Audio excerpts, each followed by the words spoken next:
Wasil. My name is Flanell Pam, and we are back with part 4 of reading my Cringey Undertale fanfiction. We are at the last 2 published chapters that I have, and we are just going to get right off the bat because I have literally nothing else to say, and this chapter is called A Watcher's Perspective. We were back in Hotland. Just great. Sans looked over at me. You okay, kid? Yeah, just trying not to sweat to death, I responded. We were on a ledge that looked down upon the area with the escalators and the lasers in Hotland.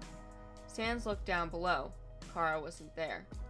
Next, he said, and we went off into another part of Hotland. The next stop was the area in the general vicinity of the burnt pan. Bingo. Sans pointed at Kara's location. They always stop here to farm. I always wonder why instant monsters are here even though Alphys was supposed to evacuate everyone. I looked down and saw Kara wandering aimlessly to find someone else to kill. When they found someone to kill, their grin was so wide. With every kind-hearted monster in Kara's path turning into dust, it was hard to watch these acts of murder take place. For what seemed to be about 2 or 3 hours, Sans and I quietly sat there watching Kara kill more and more monsters. I looked at Sans periodically, seeing the expression on his face get sadder and sadder. Even when Kara stupidly died, I could see that Sans' emotions did not reset. I suddenly had an idea. Hey Sans, he looked over at me. Remember when you said that doesn't help thinking about it? Yeah, where are you going with this, kid? Well, I don't think watching Kara kill monsters over and over is helping you either. We already know what's going to happen, so why don't we go do something fun? Like a last hurrah before we're gonna go fight Kara. Sans smiled. Sure, why not? Change of scenery might be nice. Sans grabbed my hand and again we were teleported. But to Snowdon, right in front of Grillby's. Well, here we are. Sans started to smile. I knew you were dying from the heat in Hotland, so I thought you would prefer a cooler place to chill at. Kept my jacket off even though it was so cold I could see my own breath. What do you want to do first? I asked. Sans picked up a pile of snow, turning it into a ball, and threw it at me. Oh, so it's a snowball fight you wanna? You do realize I have ice powers, right? Yeah, but there is one thing I have that you don't. He said, making another snowball in his hands. Then he disappeared. Behind you! I looked behind me and was hit in the face with a snowball. You are so going down, I exclaimed, making a huge pile of snowballs in my hands. One by one, I picked them up and started throwing them at Sans, but every time I tried to hit him, he would teleport in somewhere and he would hit me with another snowball. You can't teleport forever, I yelled, practically throwing snowballs left and right, hoping that one of them would hit Sans. Alright, I'll give you one chance to hit me. Sans said as he appeared right in front of me. I was ready to make a snowball from my hand, but nothing happened. Hey, just too pro for you! Sans said as he was ready to teleport once more, but when he tried, he couldn't move. He had a look of surprise on his face, but he took off his jacket and saw his soul was blue. I couldn't believe it. I was able to stop Sans from moving. I quickly tried to make a snowball with one hand, while concentrating on keeping Sans' soul blue. As sloppy as it was, I picked up the snowball and threw it at Sans, and sure enough, it hit him right in the chest. I let my grip go of Sans' soul and he fell to his knees. I guess you win, kid, Sans said, wiping the snow from his shirt. Not at all. You totally hit me way more times than I hit you. You got me shivering right down to the bones, if I do say so myself. I replied cheerfully. Sans stopped himself from laughing. I helped Sans up off the snow, and he put his jacket back on. We still have some time left before they get to Judgment Hall. Why don't we go to Grillby's and get something to eat? I prefer to make something at my house, but the only thing we have there is burnt spaghetti and sprinkles, which are reserved for the Pet Rock. We head into Grillby's, and I sat down on one of the bar stools. Burger or fries? Sans asked. Burger, please, I answered since I hadn't eaten anything in what felt like days. 2 burgers, then. Sans took out 2 plain burgers from behind the counter. You want ketchup? I did want ketchup. but knowing what he would do, I just shook my head no. He sat down and started eating. I joined in and started eating a burger that was probably made before Grillby's was closed permanently. It was cold, but I enjoyed every part of it. As Sans took a bite from his burger, he drank from the ketchup bottle before taking another bite.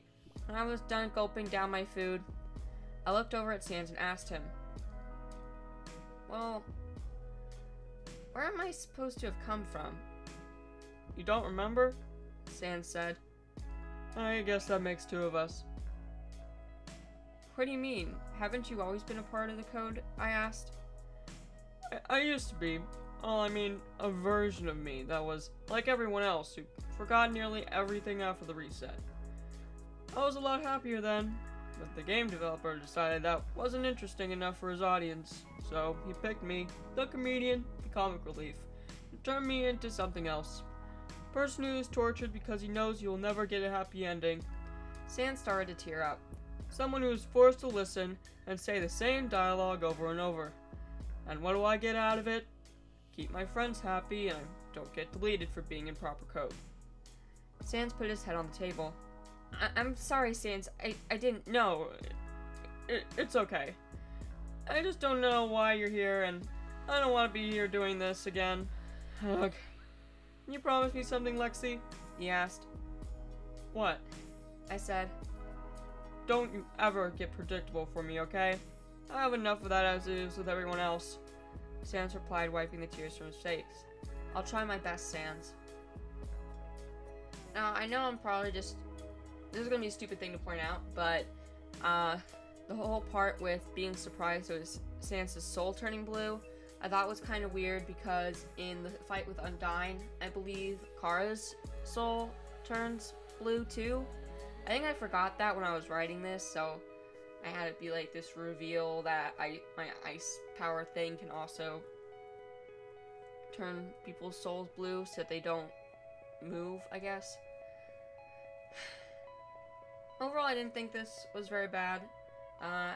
Towards the end with Sans saying, "Don't you ever get predictable on me," at this point he still doesn't know that I don't reset with things. So I also felt that was kind of weird. It's more like he's saying it out of false hope, like, yeah, I'm gonna say this to this person, but they're not really gonna remember it after we go do all these things. But anyway, let's keep going on to the next and final chapter called Oddly Unpredictable. I looked back at Sans. He looked back down at the table miserably. My response didn't seem to make him feel better, and I didn't blame him. I tried to think of something to say, but we sat there in silence. I was getting frustrated at myself. I felt meaningless, realizing I couldn't really help. Did I really think I was going to make things different? Hero would triumph over evil, and my victories wouldn't just be reset? The feeling was boiling up, and I couldn't hold it in. My internal feelings started to seep through, and I started to cry. This deep pain in my stomach was forming. I don't know what to do, I laughed sadly. When Undyne first killed Kara, it seemed permanent. We rejoiced, but it quickly reset. And it happened over and over. Kara got better at dodging her attacks, and Undyne would let me help less and less, and I got more and more predictable. I paused. It was too hard to talk. Sans looked up, ready to say something. The pain in my chest spread to my throat. I truly felt hopeless. It was closing in on me. I closed my eyes, hoping the pain would stop. It was so cold. I heard a muffled yell. I opened my eyes, and I was encased in ice. I couldn't move my body, but I could turn my head to see Sans screaming. The ice was expanding. Spikes were nearing the walls of the building. It was nothing short of terrifying. I tried to think about something else, but the pain was just overwhelming. It can't be hopeless yet, I said to myself. You have to stay determined. The ice stopped growing. How can something so inspiring be twisted in the way that it has? I became angry, determined to do something about Kara. What? I didn't have a clue, but something. It wasn't the end yet, and as dumb as it was, we technically had a chance. My hopelessness reversed itself to a point, and the pain was subsiding. I saw Sans using a gaster blaster to melt the ice. It didn't take long then before I was free from my self-made prison. With holes in the ceiling and water all over the floor, Grillby's was utterly ruined. Sans grabbed my arm and pulled me outside. We exited. I sat down on the ground and I looked back. It might have taken a few minutes, but the building couldn't stand any longer. Sans and I watched as the building finally collapsed. You're certainly keeping your promise so far. Sans quietly laughed. I've never seen that happen before. That makes two of us, I said as I went up to stand. I looked at the remains of the once great establishment. I'm sorry, Sans. Don't worry about it. It won't be gone for too long anyway. He sighed.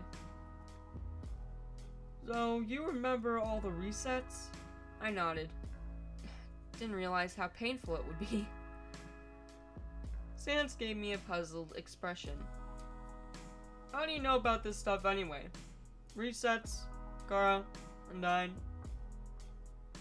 Honestly, I have no idea why I'm here. I just showed up from the code. I used to live in the real world. This place was just a game. I was completely human, with a normal childhood and a normal life until now. Not in here, with you, or with a tail and magic. I looked over at Sans and sighed. I caught up in this story and have no idea what's going to happen if this game is erased. I reached for my backpack, wondering if there was something that could prove my story, but it was gone. Where did I leave it last? What? Sans asked. I can't find my bag. Looked at the rubble of Grillby's. Must have left it in there ever since I first met Sans there. I stared at the building sadly. Hey, don't worry about it, kid. You're still around, it'll come back. Well, that's comforting. Let's go get something. Sans extended his hand to me, and I grabbed it, and as the sight of rubble faded as we went to whatever something Sans wanted to look at. Overall, I don't think this chapter is very bad, at all.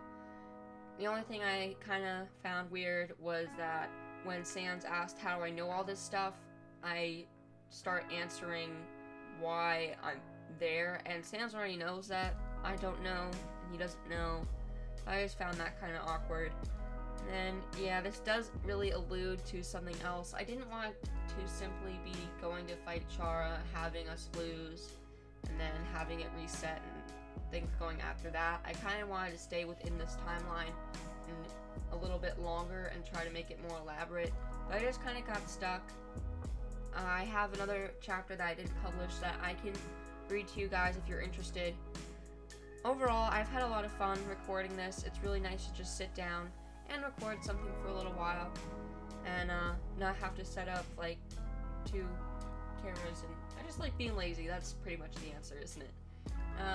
Anyway, if you really liked this, I am interested in writing more of this. It's good practice, so if you want to see more of this, then let me know. And if you did like this video, please like, please subscribe, and please leave a comment down below if there is anything that you're interested in me reading, or if there's anything you're interested in me creating. So just do that, please. Anyway, that is going to be it for this video, and I'll see you guys later. Bye! This video's over, and if you're actually interested in this thing I made, well, please click 1 that's on the screen. This video's over, but if you're not interested in watching one now, then